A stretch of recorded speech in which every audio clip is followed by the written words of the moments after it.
മിശിഹായിൽ സ്നേഹം നിറഞ്ഞവരെ, പ്രത്യാശ നമ്മെ നിരാശരാക്കുന്നില്ല പഠന പരമ്പരയുടെ 17-ാം ദിവസത്തിലേക്ക് സ്നേഹപൂർവ്വം ഏവരെയും സ്വാഗതം ചെയ്യുന്നു.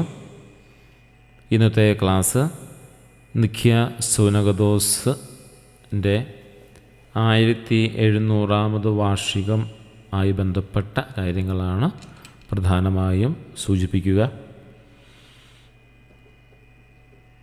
അതിൻ്റെ ചരിത്രപരമായ നാഴികക്കല്ലും അതിൻ്റെ പശ്ചാത്തലവും അതിലൂടെ എന്തൊക്കെ കാര്യങ്ങളാണ് സംഭവിച്ചത്, നിഖ്യ സുനഗദോസിൽ എന്തെല്ലാം കാര്യങ്ങളാണ് സംഭവിച്ചത് എന്ന കാര്യങ്ങളാണ് ഈ ഒരു ഖണ്ഡികയിൽ നമ്മൾ കാണുന്നത്.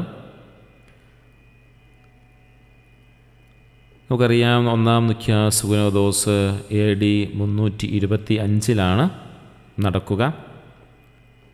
അതിൻ്റെ പശ്ചാത്തലം എന്ന് പറയുന്നത് അപ്പസ്തോലിക കാലം മുതൽ താത്വിക പ്രശ്നങ്ങളും അച്ചടക്ക വിഷയങ്ങളും ചർച്ച ചെയ്യാനായി മെത്രാന്മാർ ഒന്നു ചേർന്നിരുന്നു. അത് നമുക്കറിയാവുന്ന കാര്യമാണ്, പഴയ ചരിത്രത്തിൻ്റെ സംഭവമാണ്. അതുപോലെ തന്നെ നിഖ്യ സുനഗദോസ് ദൈവജനതയുടെ ഐക്യം ഉറപ്പാക്കുന്നതിൻ്റെയും സുവിശേഷത്തിൻ്റെ വിശ്വസ്ത പ്രഘോഷണത്തിൻ്റെയും ഒക്കെ പ്രാധാന്യം പ്രത്യേകമായി എടുത്തു കാണിക്കുന്ന ഒരു സുനഗദോസാണ്. ഈ സുനഗദോസിൻ്റെ പ്രധാന വിഷയം എന്ന് പറയുന്നത് ഒന്ന് വിശ്വാസത്തിൻ്റെ പ്രഖ്യാപനം, 2 സഭയ്ക്കും അപ്പോൾ ഈസ്റ്ററിൻ്റെ തീയതി, ഈ 3 കാര്യങ്ങളെ പ്രധാനമായും ചർച്ച ചെയ്യാൻ വേണ്ടിയിട്ടായിരുന്നു ഈ നിഖ്യ സുനഗദോസിൻ്റെ ചിന്തകൾ വരിക. 300 മെത്രാന്മാരാണ് ഒരുമിച്ച് കൂടിയിരുന്നത് എന്ന കാര്യവും നമ്മൾ ഓർക്കേണ്ടതായിട്ടുണ്ട്. സുവിശേഷവൽക്കരണമെന്ന അടിയന്തര ആവശ്യത്തോട് പ്രതികരിക്കാൻ സഭയ്ക്ക് സിനഡാലിറ്റി ആവശ്യമാണ് എന്ന് സിനഡ് പ്രത്യേകമായിട്ട് സൂചിപ്പിക്കുകയാണ്. സിനഡാലിറ്റി എന്ന് പറഞ്ഞാൽ ഒരുമിച്ച് നടക്കുക എന്നുള്ളതാണ്. ഈ നിഖ്യ സുനഗദോസ് സിനഡാലിറ്റിയുടെ ഒരു സുദൃഢമായ പ്രകാശനത്തിന് ഒരു സുപ്രധാനമായ സന്ദർഭമായി പ്രവർത്തിക്കുന്ന നമുക്ക് കാണാനായിട്ട് സാധിക്കും. അതായത് സുവിശേഷവൽക്കരണത്തിൻ്റെ ആവശ്യം എന്താണെന്ന് സിനഡ് പറയുന്നുണ്ട്. ലോകത്ത് ദൈവസാന്നിധ്യത്തിന് സാക്ഷ്യം വഹിക്കുന്ന പ്രത്യാശയുടെ ബഹുമുഖമായ അടയാളങ്ങൾ ഉറപ്പാക്കേണ്ടത് ഉത്തരവാദിത്തമാണ്. അതുപോലെ മാമോദീസ സ്വീകരിച്ച എല്ലാവരുടെയും ഒരു സഹ ഉത്തരവാദിത്വമുണ്ട്. ഏത് കാര്യത്തിലാണെന്ന് ചോദിച്ചാൽ അവരുടെ തങ്ങളുടെ കാര്യത്തിലൂടെയും സുവിശേഷ ദൗത്യത്തിൽ സഹ ഉത്തരവാദിത്വമുള്ളവരാണ് മാമോദീസ സ്വീകരിച്ച എല്ലാവരും. അപ്പം അതുകൊണ്ട് സുവിശേഷവൽക്കരണത്തിൻ്റെ ഏറ്റവും പ്രധാനപ്പെട്ട കാര്യമാണെന്ന് ഓർക്കുക. അതുപോലെ തന്നെ നിഖ്യ സുനഗദോസിൻ്റെ ലക്ഷ്യം എന്നതുകൊണ്ട് എന്താണ് നമ്മൾ മനസ്സിലാക്കേണ്ടതെന്ന് ഓർക്കണം. ഒന്ന്, ഗൗരവമായ ഒരു ഭീഷണി ആ സമയത്തുണ്ടായിരുന്നു വിശ്വാസത്തെ സംബന്ധിച്ച്. അതായത് ഈശോ മിശിഹായുടെ പൂർണ്ണ ദൈവത്വവും സത്താപരമായി പിതാവുമായുള്ള ഐക്യവും നിഷേധിക്കുന്ന ഒരു ഭീഷണി. അതായത് ആര്യനിസം ഉയർന്നു വന്നൊരു സമയമാണ്. ആ സമയത്ത് സഭയുടെ ഐക്യം രക്ഷിക്കാനായിട്ടാണ് സുനഗദോസ് ചേർന്നത്.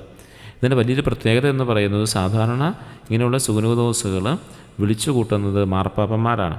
പക്ഷെ ഇവിടെ ഇത് വിളിച്ചു ചേർത്തിരിക്കുന്നത് കോൺസ്റ്റന്റൈൻ ചക്രവർത്തിയാണ് എന്ന കാര്യം കൂടെ പ്രത്യേകമായിട്ട് ഓർക്കുക. AD 325 മെയ് 20 ഈ സുനഗദോസ് വിളിച്ചു കൂട്ടിയിരിക്കുന്നത്. അതിൽ പങ്കെടുത്തത് 300ഓളം മെത്രാന്മാരാണ്. അവിടെ ഒട്ടേറെ സംവാദങ്ങൾക്ക് ശേഷം പരിശുദ്ധാത്മാവിൻ്റെ കൃപയാൽ നാം ഇന്ന് എല്ലാ ദിവ്യബലികളിലും ചൊല്ലുന്ന നിഖ്യാവിശ്വാസ പ്രമാണം ഏകകണ്ഠമായി അംഗീകരിക്കുകയാണ് ചെയ്തത്. അപ്പോൾ വിശ്വാസ പ്രമാണത്തിലെ ഐക്യത്തിൻ്റെ അടയാളം എന്ന് പറയുന്നത് ആദ്യമായി തുടക്കത്തിൽ കാണുന്നത് വിശ്വസിക്കുന്നു, ഞങ്ങൾ വിശ്വസിക്കുന്നു എന്ന് ഉപയോഗിച്ചുകൊണ്ടാണ് വിശ്വാസ പ്രമാണം തുടങ്ങാൻ കൗൺസിൽ പിതാക്കന്മാർ തീരുമാനിച്ചത്. ഞങ്ങൾ വിശ്വസിക്കുന്നു. അത് ഇംഗ്ലീഷിൽ പറയുമ്പോഴത്തേക്കാണ് ഐ ബിലീവ് എന്ന് പറഞ്ഞാൽ തുടങ്ങുക.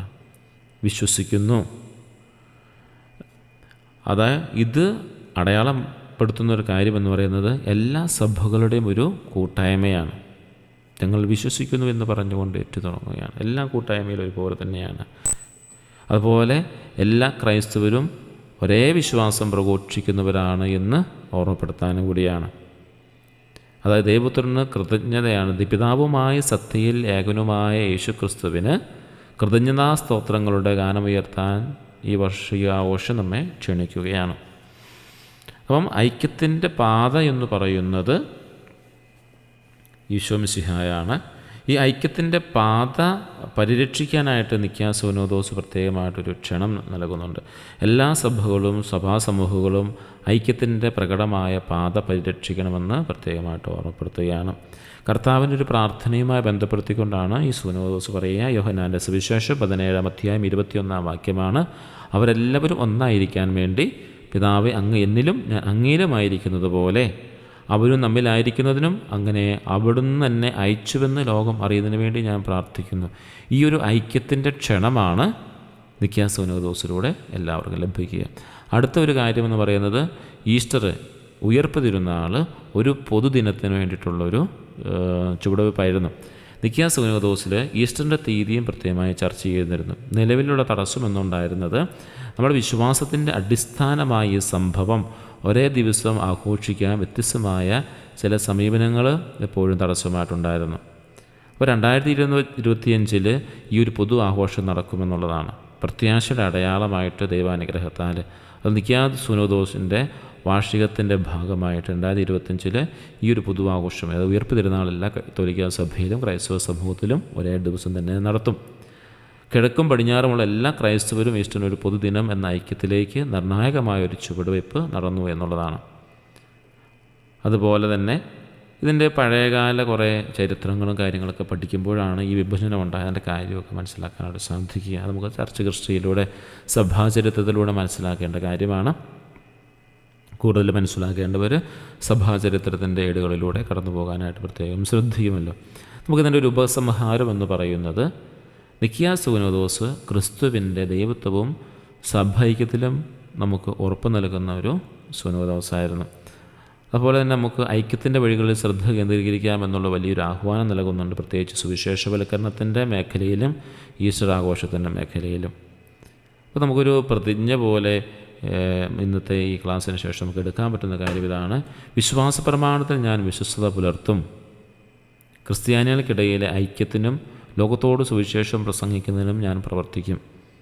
ഇപ്പോൾ നമ്മുടെ ചോദ്യം ഇതാണ്: നമ്മുടെ അനുദിന ജീവിതത്തിൽ നമ്മുടെ വിശ്വാസ പ്രമാണത്തിന് നാം എത്രമാത്രം പ്രാധാന്യം കൊടുക്കുന്നുണ്ട്? നമ്മുടെ സകല വിശ്വാസവും ഏറ്റുപറയുന്നതാണ്, അതായത് സഭയുടെ അടിസ്ഥാനമായി നിൽക്കുകയാണ്.